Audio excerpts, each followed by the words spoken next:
नहीं, बसपा तो कहीं लड़ी नहीं रही है। हम आपको बता रहे हैं, लड़ाई सीधे हमारी जिसकी भी है हमारे भारतीय जनता पार्टी के कैंडिडेटों से है, और भारतीय जनता पार्टी बहुत मजबूत स्थिति में है, और भारतीय जनता पार्टी से जनता जनार्दन बहुत खुश है, और भारतीय जनता पार्टी के पास जो अलायंस है वो भी ग्राउंड पे बड़े मजबूत हैं। और हम लोग खुद सुहेल देव भारतीय समाज पार्टी के लोग खुद ही 9 की 9 सीट जिताने में सक्षम है भाजपा के लिए। निश्चित ही भारतीय जनता पार्टी का प्रथम एजेंडा हिंदुत्व है, और यह एक सांकेतिक शब्द है, बटेंगे तो कटेंगे। हम इसको लेते हैं दूसरे वे में कि एक रहेंगे तो सेफ रहेंगे, तीसरे वे में लेते हैं कि एकता में बड़ी ताकत होती है, और चौथे में लेते हैं सब जब एक होंगे तो हम अपने हिसाब से अपने हिंदुस्तान का, अपने सनातन संस्कृति का, अपने देश का नाम रोशन करेंगे, और जिस दिन हम बट जाएंगे उस दिन हमको कुछ नहीं मिलेगा। उपचुनाव प्रदेश में चल रहे हैं उत्तर प्रदेश में, और 9 जगहों पे चुनाव प्रचार तेज हो चुके हैं। और जिस तरीके से ओम प्रकाश राजभर लगातार एनडीए को मजबूत करने में जुटे हैं, और हमारे साथ हैं सुभाषपा के प्रदेश प्रवक्ता आनंद तिवारी जी हैं, और इनसे हम बात करेंगे जिस तरीके से लगातार जो संघर्ष कर रहे हैं और एनडीए को मजबूत करने में जुटे हैं ओम प्रकाश राजभर जी, ये कितना मजबूत कर पाएंगे उपचुनाव में। आनंद जी, ये बताइए कि जिस तरीके से आपके राष्ट्रीय अध्यक्ष लगातार दौरा भी कर रहे हैं, मझवा से लेकर बनारस तक विभिन्न जगहों पे वो जनसभा भी कर रहे हैं, कितना मजबूत कर पाएंगे इस बार, क्योंकि जिस तरीके से उपचुनाव में जो गहमा-गहमी चल रहा है, लगातार इंडिया गठबंधन के जो प्रत्याशी हैं, खासकर समाजवादी पार्टी के जो प्रत्याशी हैं, उनमें बहुत सारे जोश भी हैं, और सीधे तौर पे उनका बस यही है कि जो 9 के 9 सीटों उपचुनाव हम लोग जीत रहे हैं। आप क्या मानते हैं इसको? बहुत बहुत धन्यवाद आपका। सबसे पहले तो आपके चैनल की तरफ से हम आपके सभी दर्शकों को जय सुहेल देव बोलते हैं। और अब आते हैं अपने मुद्दे पे।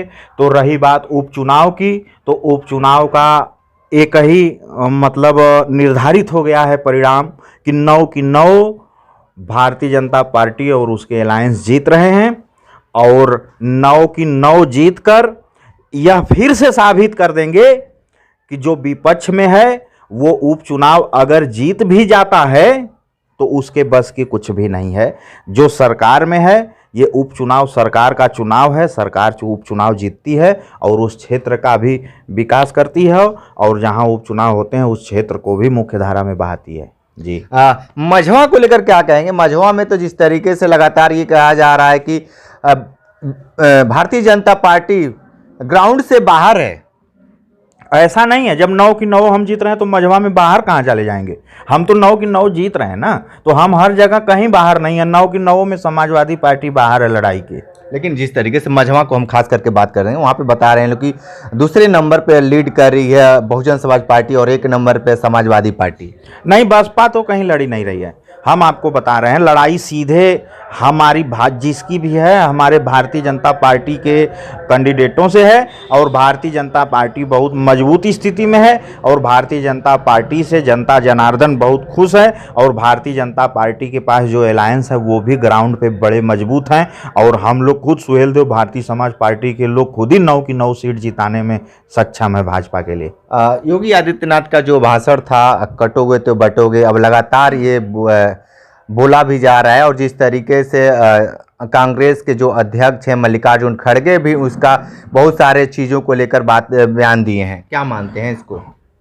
मल्लिकार्जुन खड़गे का तो हमको नहीं पता, लेकिन बटोगे तो कटोगे वाला एक सांकेतिक शब्द जो मुख्यमंत्री जी ने दिया है, उसका एक ही तात्पर्य है कि एकता में शक्ति होती है। हम एक रहेंगे तभी सेफ रहेंगे।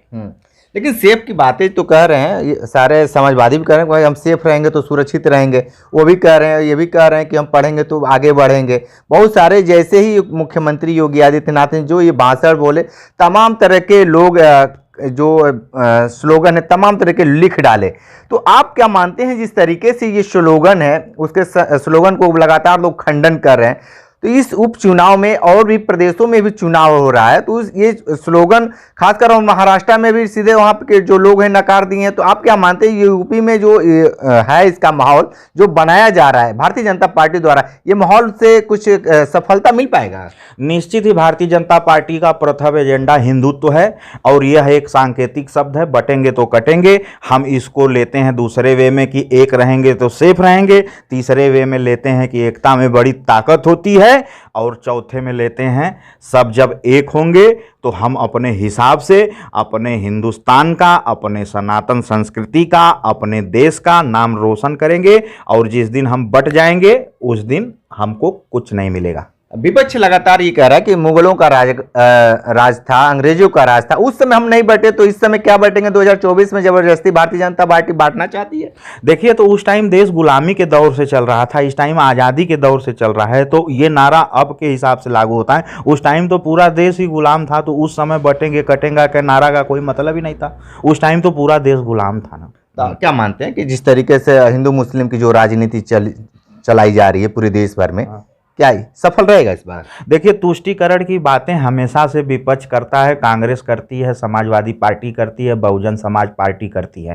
तुष्टीकरण की राजनीति भारतीय जनता पार्टी नहीं करती है। तो भारतीय जनता पार्टी सबको लेके चलती है। भारतीय जनता पार्टी कहती है कि नहीं, आप एक बात या तुष्टीकरण की बात कर दी, हम एक चीज बात कर रहे हैं, तो सनातनों के लिए विशेष क्यों नहीं कोई व्यवस्था कर दी? पेट्रोल सस्ता कर दी जाती, सब्जी सस्ता कर दी जाती, शिक्षा सस्ता कर दिया जाता। हिंदुत्व की जब पढ़ाई पढ़ा रही है भारतीय जनता पार्टी, तो कुछ स्नातकों जो सनातन धर्मी लोग हैं उनके लिए क्यों नहीं कुछ व्यवस्था कर पा रही है? देखिए, ये पेट्रोल, डीजल, आलू, प्याज, टमाटर, धनिया, मुरई की महंगाई और सस्ताई से सत्य सनातन संस्कृति का कोई मतलब नहीं है। देश की रक्षा जो होती है, देश की जो सुरक्षा होती है, वो एक अलग विषय होता है। महंगाई सस्ताई ये दूसरा विषय है।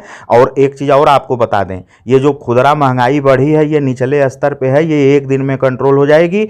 आने वाले जो माल अभी बाहर से जो माल आ रहे हैं, जो एक्सपोर्ट इंपोर्ट हो रहे हैं, उन रेटों को देख के अंदाज लगाया जाता है। अगर आपके क्षेत्र का कोई बनिया टमाटर 100 रुपया किलो बेच रहा है तो आप ये मत चिल्लाइए कि टमाटर 100 रुपया हो गया। टमाटर 37 रुपया किलो है जी। टमाटर 37 रुपया किलो। नेताजी, आप टमाटर के भी महंगाई जब गर्मी चढ़ा था तो बहुत टमाटर, और जिस तरीके से नहीं बता रहे हैं ना, ये निचले स्तर पे कुछ हमारे भाजपा के जो विरोधी दल के लोग हैं वो षड्यंत्र करके महंगा करवा रहे हैं, जबकि मंडी का रेट देख के हम लोग चलते हैं, मंडी का रेट एकदम संतोषजनक है। संतोषजनक है जी। ये बताइए कि जिस तरीके से अब गाय को लेकर माहौल बनाया जा रहा है, गाय को राष्ट्र माता को बनाया जाए, आप क्या मानते हैं, इसको क्या कहेंगे? तो गाय हमारी राष्ट्र माता है ही है, गाय का सम्मान हम लोग करते ही हैं, गाय की पूजा करते हैं, गाय के लिए हम लोग हमेशा संघर्ष किए हैं, और गाय हमारी राष्ट्र माता रही हैं, राष्ट्र माता हैं और रहेंगी जी। लेकिन भारतीय जनता पार्टी के लोग और जिस तरीके से एनडीए के लोग क्यों नहीं बोल पा रहे हैं कि गाय को राष्ट्र? नहीं, गाय की रक्षा के लिए तो सबसे ज्यादा तो सभी लोग करते हैं। नहीं, हम बता रहे हैं ना, गाय को भारतीय जनता पार्टी के लोग ही, जब सभी लोग रोटी खिलाते हैं सुबह, हर लोग गाय माता को प्रणाम करते हैं। नहीं, सब लोग रोटी कैसे खिलाते हैं? गाय को लोग काट के भी खाते हैं। सब लोग कैसे रोटी खिलाते हैं? जो रोटी खिलाते हैं वो गाय की रक्षा करते हैं, जो गाय को काट के खाने वाले लोग भी हैं बंधु। आप एक तरफा, आप विपक्ष का वो कसीदा पढ़ते हैं बैठ के, आप जो है आप दोनों पक्ष को देखिए। आप गाय को खाने वाले और गाय को खिलाने वाले, दोनों बड़ा फर्क होता है। हम लोग गाय को पालने वाले लोग हैं। गाय को पालने वाले लोग हैं, ठीक है। एक चीज जो है इस समय जो चल रहा है रोजगार को लेकर, और खासकर देखिए जिस तरीके से प्रयागराज में जो छात्र आंदोलन कर रहे थे, सरकार बैकफुट पे आई यूपीएससी को लेकर, छात्रों की बातें भी मानी गई।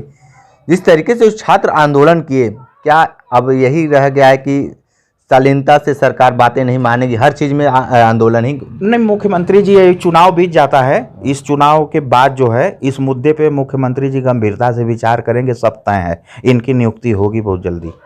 जी। आपकी पार्टी किस तरीके से 27 को लेकर चुनाव तैयारी कर रही है? 27 का चुनाव हम लोग अपने दल को राज्य दर्जा का मान्यता दिलाने के लिए लड़ेंगे, और उसमें भारतीय जनता पार्टी हम लोगों का पूरा सहयोग करेगी। पूरा सहयोग करेगी जी, ठीक है। तो आप सुन रहे थे आनंद तिवारी जी को, बहुत सारी बातें बताए हैं, और सुभाषपा को मजबूत करने के लिए क्षेत्रीय पार्टी से उनको प्रदेश पार्टी बनाने के लिए लगातार अग्रसर भी कर रहे हैं, और विशेष बिंदु पे भी बात हुई है। विशेष इंटरव्यू कर रहे थे, तो हमारे साथ में रही कैंडी बनारसी के साथ में दीजिए इजाजत। नमस्कार।